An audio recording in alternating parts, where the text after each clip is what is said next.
à tous et bienvenue dans cette nouvelle vidéo. Alors j'espère que vous passez de bonnes fêtes de Noël, que vous êtes en vacances, que vous pouvez profiter de la famille.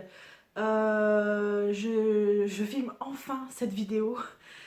Euh, Comme vous l'avez vu dans le titre, en fait, ça concerne mon rapport à la lecture.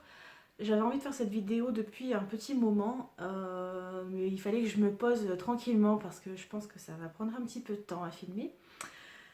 Donc je vous le dis directement, c'est une vidéo Je ne vais pas blabla parler de livres en particulier, mais plutôt du livre en général, euh, et de vous proposer un petit peu mes souvenirs d'enfance, enfin, des choses qui remontent à mon enfance.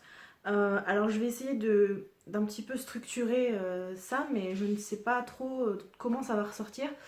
J'ai fait une sorte de mix en fait entre mes habitudes de lectrice, des choses que je peux avoir en commun avec d'autres personnes, des souvenirs de lecture également, des choses qui m'ont marqué, des mauvaises habitudes que je peux faire aussi pendant que je lis, que je peux avoir plutôt pendant que je lis.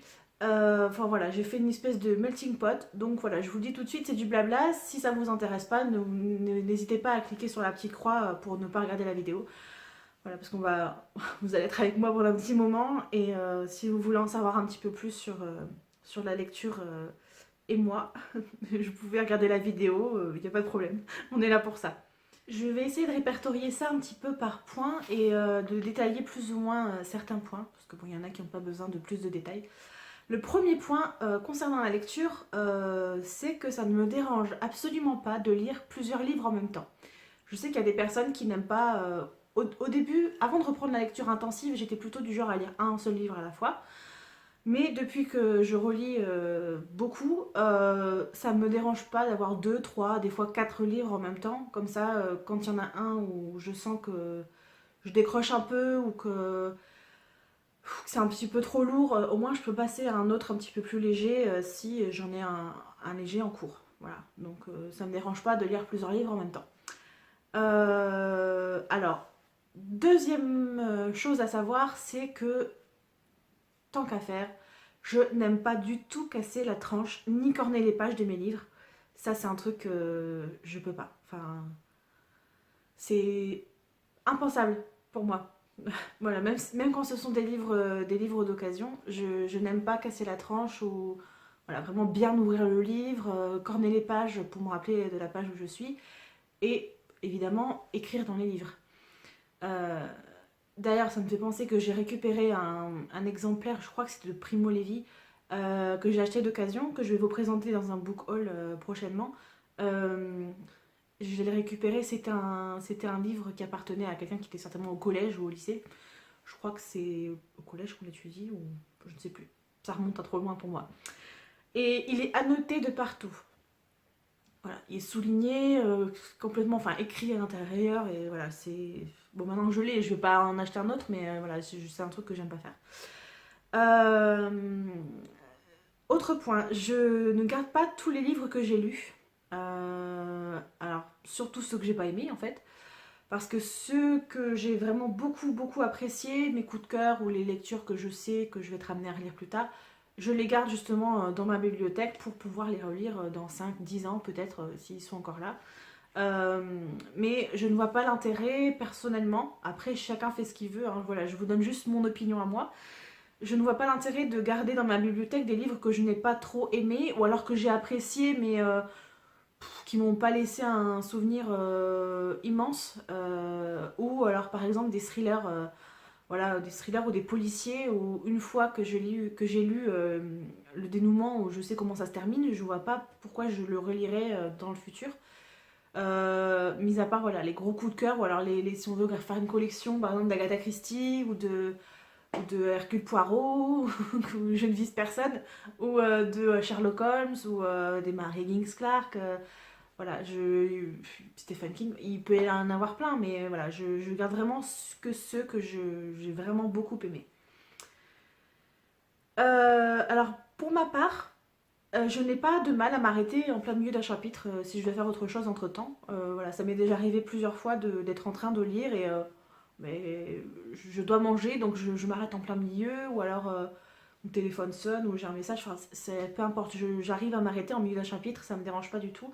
Même de poser ma lecture et de la reprendre que le lendemain en plein milieu du chapitre, ça me dérange pas. Si je n'aime pas un livre, ben je le termine pas. Voilà. Ça m'est déjà arrivé d'essayer de me forcer un petit peu à continuer, je pense notamment à l'attrape-cœur, désolée, hein, et à l'écume des jours. Donc attrape-cœur de Salinger et l'écume des jours de Boris Vian, j'ai pas du tout aimé et j'ai pas accroché. Alors après, voilà, je sais que c'est des gros classiques, que c'est des chefs-d'œuvre, enfin, ce sont considérés comme des chefs-d'œuvre. Mais quand ça le fait pas, ça le fait pas. Et que ce soit un grand auteur ou un auteur un peu moins connu, j'ai aucun scrupule. Si je m'éclate pas dans ma lecture, ça sert à rien de se forcer. La lecture, ça doit rester un plaisir. Et si vous passez pas un bon moment, voilà, faut le mettre de côté. Quitte à essayer de le relire, si vraiment vous y tenez, à essayer de le relire quelques mois ou même quelques années plus tard. Mais moi, maintenant, je me prends plus la tête quand j'aime pas. Mais c'est pas grave, c'est pas dramatique. C'est pas comme s'il y avait un millier de livres à lire. Donc, voilà, tant pis, même si on passe à côté de quelque chose de très connu, c'est pas grave. Quand je lis, je dois être dans un calme presque absolu. Alors, je n'arrive pas à lire avec de la musique, alors que j'adore la musique. Mais justement, j'aime tellement la musique que si j'écoute la musique quand je lis un livre, eh bien, je ne vais plus lire mon livre, je vais chanter. Voilà. Donc, la musique, on oublie. La télé, ça peut passer quand c'est en très légère sourdine, mais vraiment, autant ne pas la mettre. Par contre, quand mon chéri joue aux jeux vidéo, ça me dérange pas. Voilà, je sais pas, je dois être habituée au fond sonore de Call of Duty, j'en sais rien, mais voilà, ça me dérange pas trop. Après, voilà, s'il y a trop de gens qui parlent autour de moi ou si c'est vraiment un programme, ou le journal par exemple, je peux pas, ça me déconcentre, il faut que je sois dans le calme. Comme beaucoup de monde, je déteste quand on me parle alors que je suis en train de lire. Et encore pire quand on me pose des questions et qu'on s'attende à ce que je réponde. Donc là, ça me fait penser à la vidéo de Sabrina que j'ai vue il y a un petit moment, où elle disait la même chose. Je pense que ça doit être le cas pour pas mal de lecteurs. Quand on est à fond dans un livre ou quand on essaie de vraiment se concentrer sur ce qui se passe, si on me parle et qu'on me pose des questions, ben, je vais pas vous calculer, quoi. Enfin, voilà, c'est même pas la peine d'essayer, en fait. Quand je suis vraiment à fond dans un livre, que l'histoire me plaît et que je suis vraiment dans l'action, je peux être très énervée ou très émue pendant plusieurs heures, donc pendant le moment où je lis et plusieurs heures après avoir lu le livre. Voilà, c'est le genre de truc qui me... Comme un livre, comme un film, pardon, peut m'avoir ému ou énervé pendant encore plusieurs jours, ou une série télé, pareil, pour les livres, c'est la même chose. Si vraiment j'ai accroché à l'histoire, je vais avoir la rage sur un certain personnage, voilà, ça m'arrive souvent. Euh, Quand j'achète un nouveau livre, neuf, oui, je le sniffe. Je suis membre du club des renifleuses de pages euh, et je le vis très bien. Voilà, c'est un truc que je fais depuis que je suis toute petite. J'ai toujours aimé l'odeur du... Moi, je le faisais beaucoup avec les magazines étant plus jeune, les Star Club à l'époque. Ceux qui ont à peu près mon âge comprendront peut-être ou pas. Voilà, quand c'est un livre neuf, hein, bien sûr, pas quand c'est un livre d'occasion, je vois pas trop l'intérêt de sortir un livre d'occasion qui a déjà, voilà, il a déjà vécu, donc l'odeur elle n'est pas particulièrement attirante par rapport au papier neuf. Voilà, je ne peux pas vous l'expliquer. Mon endroit préféré pour lire, et celui où je lis le plus souvent, c'est mon canapé. On va dire que je lis 98% du temps chez moi, dans mon fauteuil, fauteuil, canapé. Avant, je lisais au lit, mais on s'endort en fait au lit. Voilà, surtout si c'est un livre où il se passe pas grand chose, j'ai tendance à plus vite piquer du nez, comme on dit. Donc, comme beaucoup de monde, je pense, j'essaye de faire un travail sur moi, mais quand je n'ai pas aimé un gros classique ou justement un livre un peu incontournable, parce que quand on pense classique, on pense surtout à des gros auteurs, Zola, Hugo, enfin là j'en passe. Mais il y a aussi des romans incontournables par exemple, je veux dire Harry Potter. Je dis pas que j'ai pas aimé Harry Potter, hein, mais on les considère comme des classiques ou incontournables parce que c'est pas des classiques dans le style de l'écriture, mais ils sont tellement connus maintenant que ils sont très, voilà, ils sont très populaires. Et ils sont un peu incontournables justement dans le monde de la littérature. Alors, quand ces livres sont un petit peu encensés par la critique et que je n'ai pas aimé, je me pose des questions. Je me demande si je suis normale en fait. Je me dis pourquoi j'ai pas aimé. Est-ce que je suis bête? Est-ce que je n'ai pas compris le sens de ce livre? Pourquoi, pourquoi les gens ont été vraiment émus par ce livre? Pourquoi ils ont adoré? Euh, j'ai par exemple trois livres à vous citer, donc les deux premiers que j'ai déjà cités juste avant, donc c'est La Trappe-Cœur de Salinger et L'écume des jours de Boris Vian. Je les ai finis en diagonale parce que je n'ai pas accroché peut-être au style de l'auteur ou à l'histoire en elle-même ou à la façon dont c'était écrit, enfin voilà, je n'arrivais pas. Et pareil pour Le Petit Prince. Alors Le Petit Prince, je l'ai lu il n'y a pas très très longtemps. Euh, mais bon, j'ai bien aimé, mais sans plus quoi. Ça va pas me marquer à vie. Et j'ai du mal à comprendre pourquoi il peut laisser un souvenir impérissable en fait à certaines personnes. Où j'ai déjà vu aussi sur quelques chaînes ou sur Instagram. Le Petit Prince, c'était mon livre de chevet quand j'étais petite ou petit. Alors vous m'excuserez, mais je ne comprends pas. Déjà qu'en étant adulte, il faut un petit peu de recul pour comprendre un petit peu la portée philosophique. Bon oui, il y a des trucs assez... Il y a des choses assez faciles à comprendre dans ce livre, mais on va pas, je ne vais pas vous reparler de ma lecture complète du Petit Prince, mais voilà. Quand on est enfant, je ne pense pas qu'on ait le recul nécessaire pour comprendre qu'il s'agit d'un livre un petit peu philosophique, de pensée philosophique. Et oui, c'est une belle histoire, mais c'est pas non plus voilà, un petit bonhomme qui s'en va de planète en planète. Il découvre un petit peu des choses bizarres. Enfin voilà, moi personnellement, ça ne m'aurait pas fait rêver étant enfant. Voilà. Après, comme je dis, chacun son truc. Il y en a qui ont dû détester Harry Potter ou que sais-je encore, j'ai pas d'exemple précis en ce moment, ou 50 nuances de gris, donc je sais que ça n'a rien à voir au niveau du style, mais voilà, chacun a ses goûts personnels, et heureusement, sinon si on avait tous les mêmes goûts, ben, ce serait pas marrant et on pourrait pas en parler pendant des heures. Alors, je vais vous expliquer un petit peu mon plus vieux souvenir de lectrice. Ça remonte à très très loin.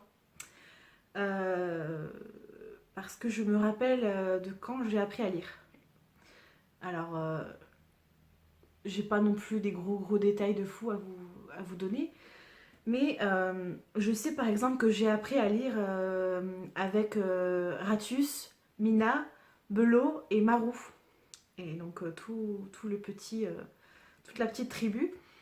Donc c'était des chats et des souris, si je me rappelle bien. Mina et Marou étaient frères et sœurs.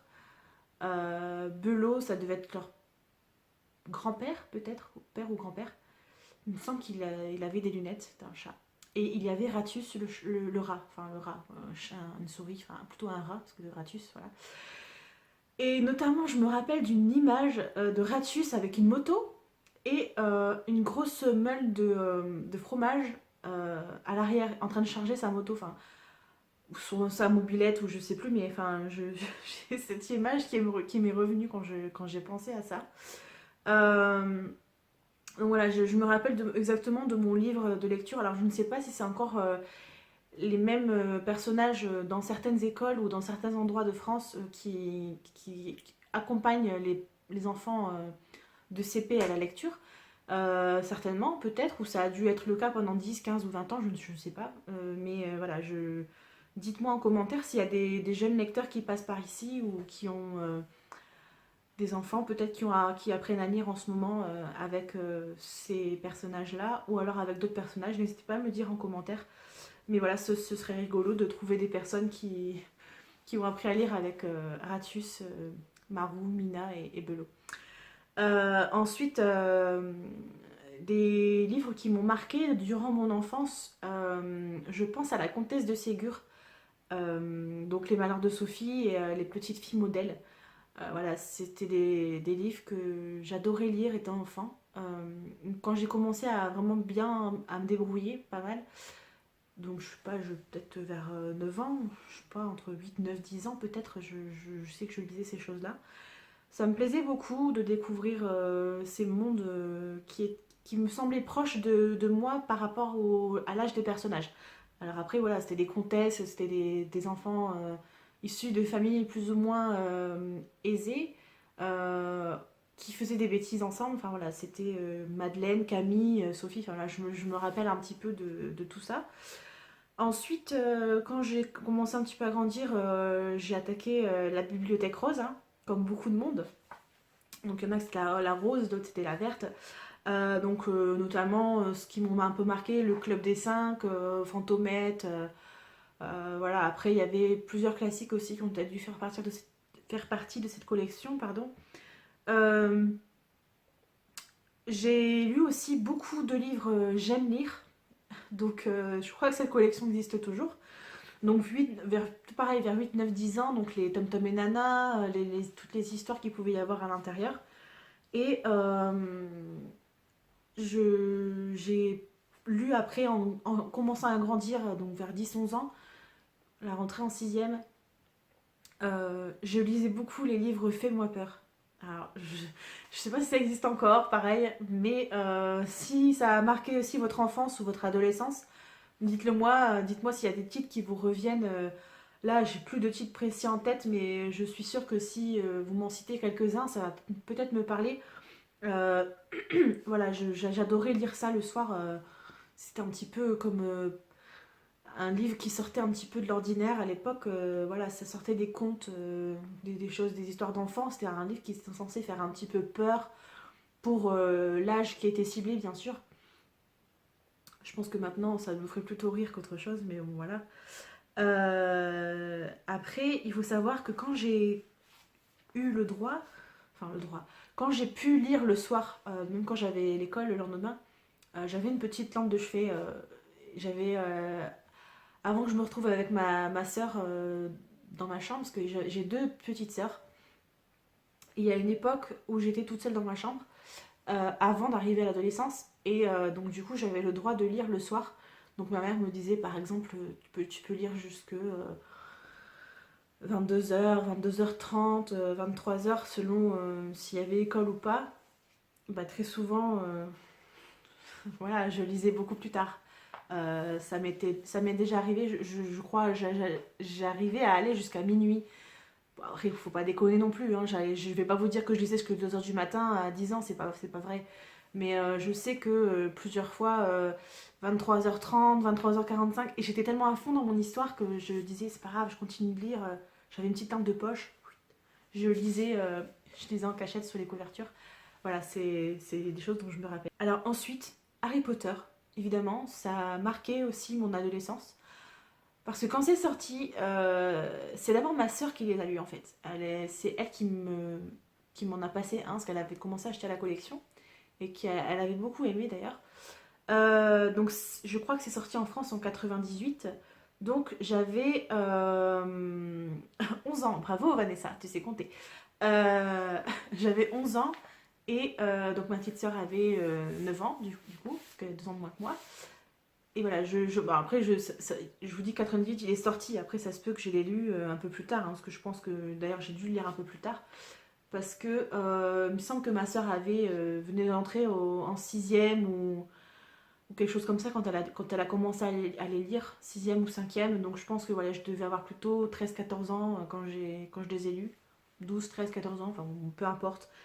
Et bah, j'ai beaucoup aimé, hein, comme beaucoup de monde. Et après, quand les films sont sortis, bah, voilà, j'étais un peu en extase. Et encore aujourd'hui, alors je me suis procuré le premier tome parce qu'il me semble que je n'ai pas fini la saga quand j'étais plus jeune. J'ai dû lire les premiers livres jusqu'au 4 ou au 5, mais je n'ai pas lu la suite, ça c'est sûr et certain. Là, je me suis racheté le premier tome pour le lire un de ces jours. Donc je sais que ça va se lire super rapidement, donc, voilà, j'ai hâte. Même si je connais déjà l'histoire, ça fait partie des rares livres que je sais que je vais conserver, mais que je vais pouvoir relire même si je connais l'histoire par cœur quasiment. Voilà. Et en plus les films en tête maintenant que les livres, ça va être bien de redécouvrir le nombre de détails de plus qu'il y a dans les livres, comme dans beaucoup d'histoires. Donc voilà, j'ai hâte. Euh, un autre point sur moi, c'est que je suis assez facilement influençable sur les lectures. C'est-à-dire que pour découvrir de nouvelles idées de lecture, je regarde beaucoup Booktube, hein, donc, comme beaucoup de monde. Je suis sur Livre Addict, sur Instagram aussi, je suis pas mal de personnes qui ont des comptes relatifs à la lecture.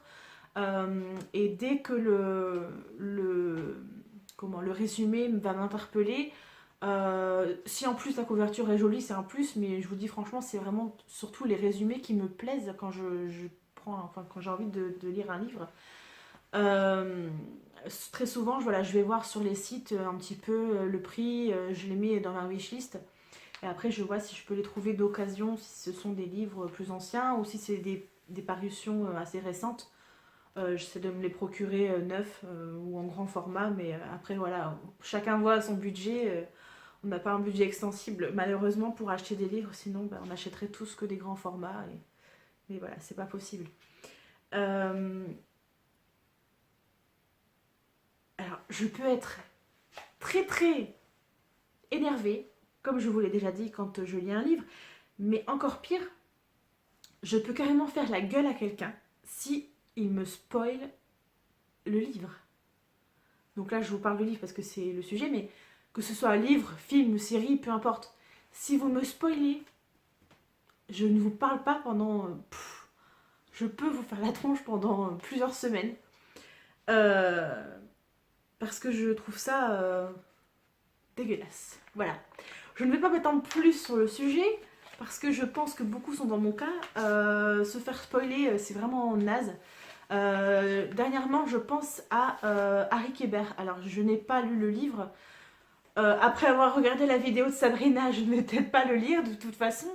Mais j'ai regardé la série et là, à l'heure où je tourne, il y a les 2 derniers épisodes, il me semble, demain soir.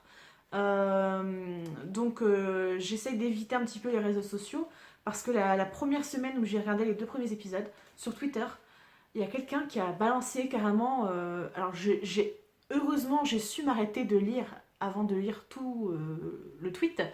Mais en gros, il balançait des infos sur le vrai coupable ou sur les complices ou je ne sais plus. Oui, les complices de machin sont... Ah, quand j'ai vu ça, j'ai arrêté pile poil au moment avant de découvrir les noms juste à la suite.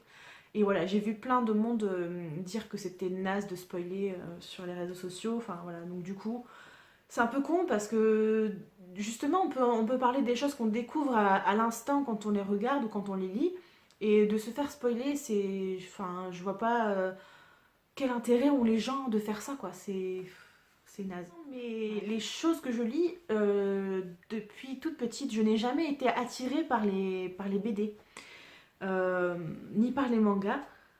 Quand j'étais plus jeune, j'étais à la médiathèque de ma ville, dans le nord, et on empruntait des livres assez souvent, et j'ai essayé plusieurs fois de lire des bandes dessinées, donc que ce soit Spirou, Astérix, Tintin, les choses un petit peu classiques, les Schtroumpfs, enfin, c'est ce qui me revient là, mais j'ai jamais vraiment trop accroché, je sais pas, ça passait pas. En fait, peut-être que le côté trop enfantin me dérangeait visuellement. Euh, Après, je sais que maintenant il existe des bandes dessinées avec des graphismes plus pour adultes ou ados, enfin voilà. Mais pour le moment, enfin, ça ne m'attire pas spécialement. Voilà, j'aime bien être justement plongée dans le livre sans qu'il y ait d'image pour pouvoir me faire ma propre idée des personnages et des endroits. Après, peut-être que je changerai d'avis d'ici 5 ans ou 10 ans, mais pour le moment, ça ne m'attire pas du tout. Pareil pour les mangas, autant j'apprécie beaucoup les graphismes des mangas, mais voilà, je souris parce que j'ai ma deuxième sœur qui est folle de manga. Mais moi, c'est pas mon délire. Après, voilà, il y a un faux pour tous les goûts. D'ailleurs, heureusement pour mon porte-monnaie que je n'aime pas tous les styles de livres, sinon ben, je serais ruinée déjà. Bref, je sais pas pour moi. Alors, j'ai eu une période où je n'ai pas lu du tout dans ma vie. Alors, je sais pas comment j'ai fait, mais par la force des choses, il me semble que ça devait être à peu près depuis le temps où j'ai quitté l'école, donc vers mes 19 ans. Je n'ai pas fait des grosses études, hein, donc 19-20 ans. Je n'ai pas lu pendant au moins 4-5 ans, peut-être 6. Voilà, mon mode de vie et ce que je faisais, la lecture a été un peu bannie de ma vie pendant longtemps. Je me suis peut-être plus concentrée sur la musique, le chant, sur d'autres passions que j'ai. Parce que si vous me suivez et si vous le savez peut-être, j'ai beaucoup de passions autres que la lecture. Donc la musique, le chant, j'aime bien faire du scrapbooking, j'aime bien être sur internet aussi. Tout ce qui est un petit peu activité manuelle. Voilà, j'ai trop de choses. La couture aussi, ça me plaît un petit peu. Enfin, voilà, je suis un peu mal barrée. Il me faudrait 3 vies complètes pour pouvoir faire mes passions et les choses que je souhaite faire tous les jours, mais c'est pas possible. Euh, j'ai lu. Alors, autre fait sur moi, c'est que je sais que j'ai lu le Tour du monde en 80 jours, mais que je n'en ai quasiment aucun souvenir. Je l'ai lu quand j'étais jeune, c'était il y a longtemps. Non, je sais que je l'ai lu quand j'étais enfant, après exactement à quel âge, je pense que ça devait être la période où j'ai commencé vraiment à pas mal lire, donc entre mes 9-10 ans et mes 13-14 ans, je pense, même 12-13 ans, parce que après, voilà, je sais que ma vie aussi a fait que je lisais pas forcément beaucoup. Donc je sais que je l'ai lu, mais je me rappelle plus du tout de ce que contient ce livre. Je me le suis racheté et il est dans ma pile à lire, dans ma grosse, monstrueuse pile à lire. Et j'espère pouvoir le lire bientôt. Euh, Enfin, la dernière chose à savoir concernant la lecture et moi, c'est que je n'ai pas de genre préféré. Enfin, j'ai des petites préférences, mais je ne me focalise pas plutôt sur un seul genre. Je sais qu'il y a des personnes, quand je regarde un petit peu sur Booktube, je constate qu'il y a pas mal de personnes qui n'ont qu'un seul style de livre ou deux maximum. Donc ça peut être des chaînes spécialisées sur le manga, sur par exemple la littérature un peu érotique, la dark romance, euh, ou alors que sur le fantastique, ou alors que sur le policier thriller. Et ben, je crois que de toute façon j'ai un problème dans la vie, c'est de choisir. J'aime tellement de genres différents que je... Certes, oui, j'ai une petite préférence pour par exemple le fantastique, le côté fantastique ou la fantasy, mais pourtant ce n'est pas du tout le genre que je lis le plus. Alors c'est bizarre, mais enfin, du moins pour l'instant, si je regarde un petit peu mes statistiques sur Livre Addict, ce n'est pas du tout le genre que j'ai lu le plus depuis le mois d'avril. Alors voilà, peut-être que ça changera dans le futur, mais je sais que j'adore me plonger dans des univers soit inventés de toutes pièces, ou soit avec un petit peu de réalité et de magie, par exemple. Mais voilà, j'aime bien, je vais prendre autant de plaisir à lire dernièrement, par exemple, enfin dernièrement, je vais prendre autant de plaisir à lire un, un Franck Tillier que dernièrement un Zola au bonheur des dames, que Gwendoline Clark d'encre de verre et d'acier, que des livres sur les vampires. Enfin voilà, j'ai pas vraiment... Pourquoi se cantonner à un seul style de livre quand on a tellement de choix possibles? Peut-être que ça changera à l'avenir, mais pour le moment, je sais que je m'éclate quand même pas mal comme ça. À lire plusieurs styles de livres différents, ça me plaît beaucoup, ça me permet de découvrir plein de choses. Et aussi de discuter avec des gens différents. Donc il y en a qui vont être plus portés sur le contemporain, donc d'autres qui vont être vraiment focalisés sur le policier thriller. Et je trouve ça intéressant en fait de pouvoir échanger avec plusieurs personnes des points de vue différents sur les lectures. Je pense que j'ai fait un petit peu le tour de la question voilà, concernant mes habitudes de lectrice. Après, ouais, j'ai vu qu'il y avait il y avait des tags justement sur mes habitudes de lectrice. Mais je voulais pas le faire parce que ben, j'ai fait une section sur mon blog où j'en parle déjà. Enfin, j'ai déjà répondu au questionnaire, donc bah, ça faisait un petit peu répétitif. Après, j'ai pas encore repris la lecture depuis assez longtemps pour faire une vidéo sur ces livres qui ont marqué ma vie. Enfin voilà, je sais déjà des livres qui ont marqué mon enfance ou mon adolescence, mais dernièrement, à part Anna Gavalda, je vous dis, il n'y a pas de livres qui m'ont marqué plus que ça. Après, il y en a peut-être deux ou trois, mais voilà, il n'y a pas un livre qui a révolutionné ma façon de penser pour le moment en tout cas. Mais dès que ce sera le cas, si j'ai toujours ma chaîne d'ici quelques temps, quelques années, pourquoi pas faire une vidéo sur ce sujet, mais pour le moment, je ne vois pas trop l'intérêt. Voilà. J'espère que cette vidéo vous a plu, que vous avez supporté un petit peu mon blablatage. Si vous avez apprécié, n'hésitez pas à me mettre un petit like, ça m'encouragera pour la suite. Si vous avez des titres en commun avec moi que j'ai cités dans la vidéo, n'hésitez pas à me le dire en commentaire.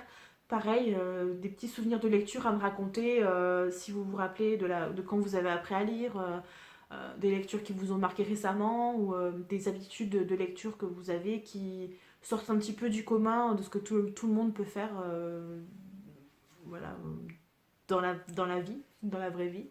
Je sais pas si c'est très correct ce que je dis, si ça a un sens, bon, on s'en fout.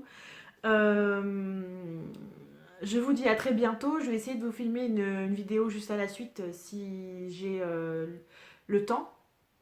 Portez-vous bien, profitez bien de vos vacances de Noël et je vous dis à très bientôt. Ciao ciao.